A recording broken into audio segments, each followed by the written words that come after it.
was tricky picking this team in general. I kept on feeling like I kept on steering towards the 09 side.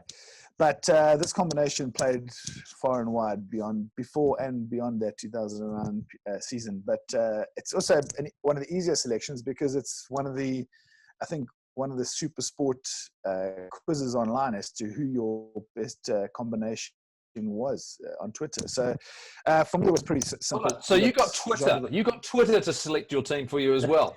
Just on this one. Just on this Whose one. team is this? Just on this one. Okay. Yeah. Okay. Yeah. Just on this midfield. Yeah. Sure.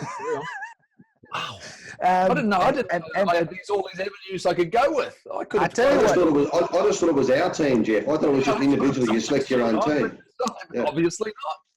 Yeah, I used the criteria that if I had to bet every single penny I had on this team, they had to be able to beat any other combination of players that some other South African would put together. So how Twitter did help me, Jeff, is that it showed me the other combinations to choose between. And that was sort of where I realized these two blokes had just done so much together and achieved so much and won a lot of titles together as well. That gave them the nod. So it was one of the simpler combinations, because I think a 12 and a 13 invariably it'll those strong combos that work together well over a couple of seasons are the ones that sort of get embedded as the greats.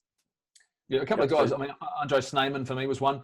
The fact that I thought he was really a great Springbok. The way that he played, resilient, tough.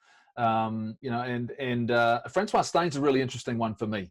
I mean, I don't know how you fit him into your squad because he was really impactful for South Africa. He's been impactful on and off the field all over the world.